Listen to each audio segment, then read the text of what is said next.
Di awal scene, diperlihatkan seorang kakek-kakek dengan kaki besi berkumis sangar dan memakai topi sulap. Dia adalah Jorio Komanse. Dicegat seorang pemuda dengan jaket hoodie coklat yang menutupi mukanya. Pemuda ini bernama Scar dari bangsa Isval. Kemudian membuka hoodie-nya dan mengatakan alkemis yang menantang dewa harus dimusnahkan. Jorio adalah seorang alkemis perak, tapi Isval yang punya nyali tak takut melawannya. Lalu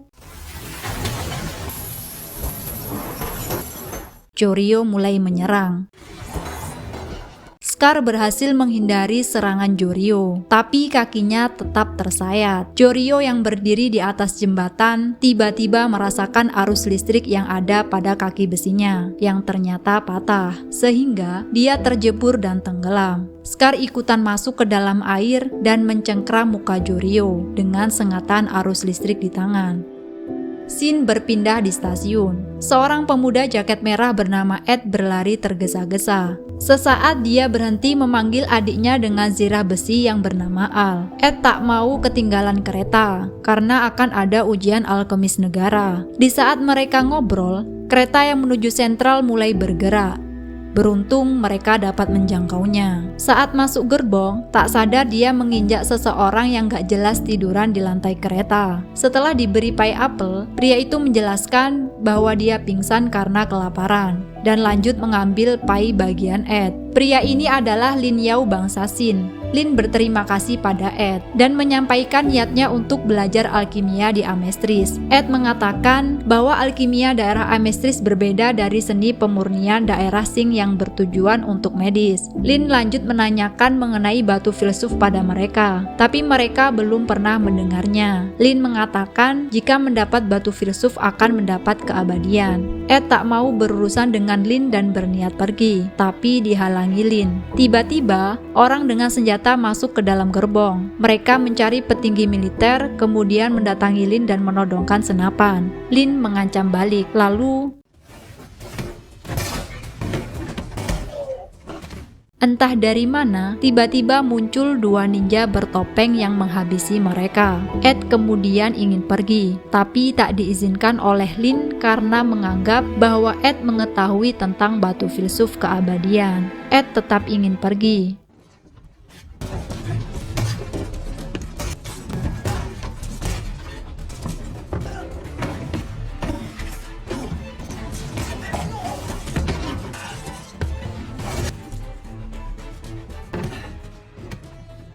Ketika ninja itu tertangkap, dia mengeluarkan bom.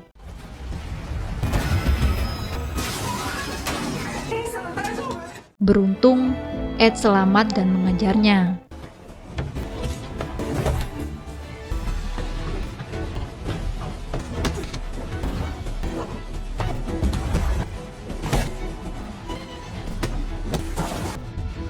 Dia berhasil menghancurkan topengnya yang ternyata dia adalah seorang wanita bernama Rinfun. Rinfun mengeluarkan bom untuk kedua kalinya. Ed hampir jatuh. Beruntung Kolonel Hages meraih tangannya. Ternyata dia adalah Envy yang meniru sosok Hages. Envy tak akan membiarkan Ed mati karena menganggap bahwa Ed adalah calon tumbal penting untuk manusia. Lin datang lagi bersama Rinfun dan kakek Fu. Envy kemudian menyerang, tapi dadanya tertebas pedang. Ed mengatakan bahwa Envy tak akan mati karena dia adalah seorang homunculus. Karena Lin tahu bahwa Envy tak akan mati, dia meminta Rinfun menangkapnya untuk mencari cara mendapatkan keabadian. Mereka kemudian menjatuhkan Envy dan pergi dari kereta. Ed kembali ke gerbong dan mengikat bandit yang menyerangnya tadi. Ed menanyai niatnya. Bandit itu ternyata ingin menyandra petinggi militer Amestrian untuk menuntut pembebasan rekannya yang tertangkap. Kereta tiba-tiba berguncang. Bandit itu sudah menyiapkan rencana meledakkan rem, sehingga kereta itu tidak akan berhenti di stasiun akhir sentral. Ed dan Al bergegas berniat menghentikan kereta, tapi nggak sengaja tersenggol dan menyebabkan Ed jatuh bersama Al yang berusaha menolongnya karena didorong oleh bandit itu. Dia kemudian menuju rel dan berusaha memperlambat laju kereta dengan kemampuannya. Ujung rel kereta terangkat.